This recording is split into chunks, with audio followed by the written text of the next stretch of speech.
Come and eat. Shan audio web novel chapter 29. Office romance is not allowed in our company.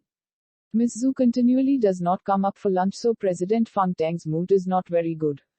Is it possible during the Lunar New Year holiday, Feng Tang and Miss Zhu have not fallen in love yet? That is not consistent with President Feng's normal highly efficient style.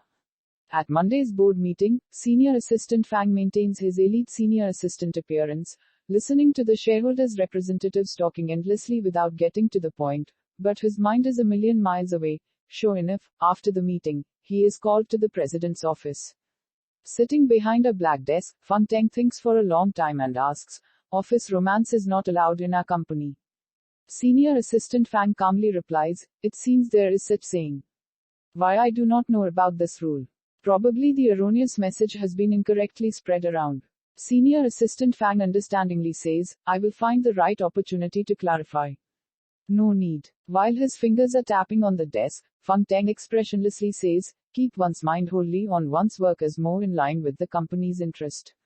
In fact, it is because his own progress is not smooth, so he does not want to see others sailing smoothly. Senior Assistant Fang, with his usual calm expression, says, "Okay." Zhu Shan apparently does not realize that her one word is forcing the dating couples in the whole company to go underground. During dinner time, Shan, who is oblivious to the suffering of the dating couples in the company, talks to Feng Tang about her own small concerns. "I have to look for a rental property urgently. Otherwise, when my classmate's boyfriend comes back, it will not be convenient for me to stay with her anymore." Feng Tang is surprised and asks, "Your classmate's boyfriend?" "Yes, her boyfriend is attending a training, so I can stay." Feng Tang pulls a long face. "Zhu Shan, how come I did not hear you say before that your classmate is living together with her boyfriend?" Shan is blank for a while. "I did not tell you. But this is not particularly important enough to tell you since he is not in S-City. Very good." Tang Feng stops eating. "Zhu Shan, I have a question. Do you think I'll let you sleep on the bed another man had slept on?" Zhu Shan gapes. "What? Sleeping on the bed another man had slept on? Big boss, you think too much. Zhu Shan defends herself. "It is normal for classmates to lodge at each other's places. Moreover, her boyfriend is not around." Feng Tang nods his head. Apparently, he has no intention to continue to argue fruitlessly with her, so he says his decision. "You live in my place for the time being until you find a rental property." Zhu Shan immediately opposes. "No way. How can I live at your place?" Then she realizes Big Boss's expression is not looking good, so she gently and cautiously discusses, "How about, I use my own bedsheet and blanket in my classmate's home equals. His expression is still not looking good." Zhu Shan continues to discuss, "Then I sleep on my classmate's sofa. Sleep on the hard floor." Feng Tang, starting to eat again, neither too fast nor too slow, suddenly asks, "Zhu Shan, your classmate and her boyfriend are already married?" "No, they just casually live together." Feng Tang frowns slightly and deliberately hints his obvious disapproval with the tone of his voice. Sure enough, Zhu Shan immediately defends her friend. "It is nothing, my classmate is very decent. Moreover, living with a boyfriend is very normal. A lot of couples do that nowadays." Feng Tang nods his head. "I'm glad you think so. Then before you find a rental property, you just live in your boyfriend's home." Shan feels foolish. Now, she only realizes she has been duped. "President, what will happen if you don't set a trap for me a day? I am in the wrong.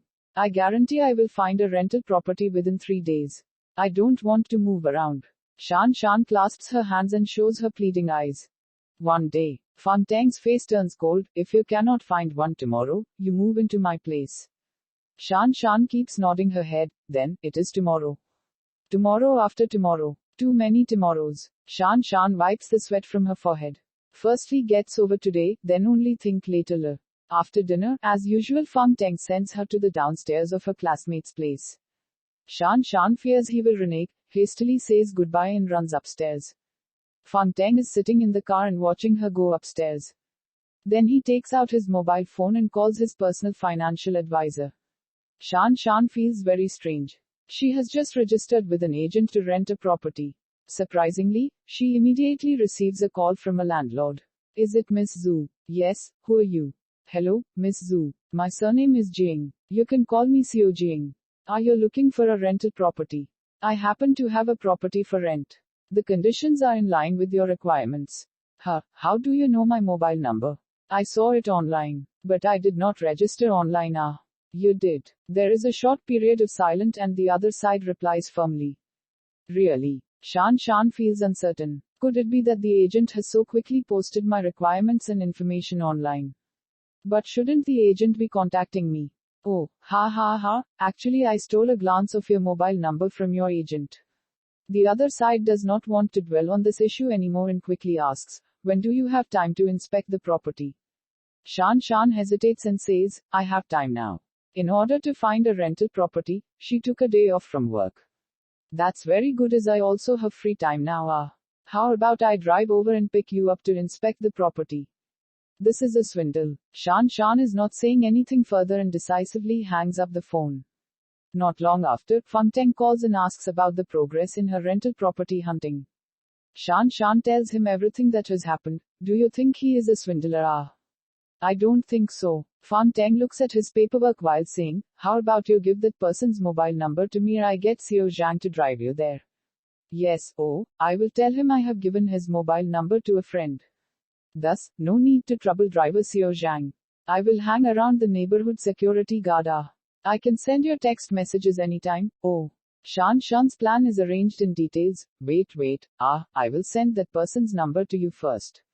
A moment later, Fangteng looks at the familiar mobile number sent over by Shan. He cannot help shaking his head and finding it funny. It seems that as expected, one is a master in one's own field only. Even if he is a master in finance and investment, it doesn't necessarily mean he can do a good job as a real estate agent. After Shan hints her warning at that Mr. Jing, she is at ease to follow him to inspect the property. The property condition is unexpectedly good. 1 bedroom, 1 living room, over 30 square meters, a kitchen to cook, complete bathroom and with a balcony. Small, exquisite and enchanting, elegantly furnished and also close to the company. Shan is very satisfied. How much is the rental per month? The so-called elderly landlord Xiao Jing thinks for a while. 4,000, 2,500. To be honest, the price is too low for a property that is situated here. Thus, Shan is more suspicious that he is a swindler. He better not uses a fake identification to cheat her money. Can I take a look at your real estate license? Uncle Jing feels awkward. In fact, this is not my property. It belongs to my overseas friend. It has never been rented out before. Yesterday, he called me to simply rent out for some money. I do not have a real estate license. If you don't trust me, Uncle Xiao Jing looks solemn. How about you live here first, then pay me later when you move out?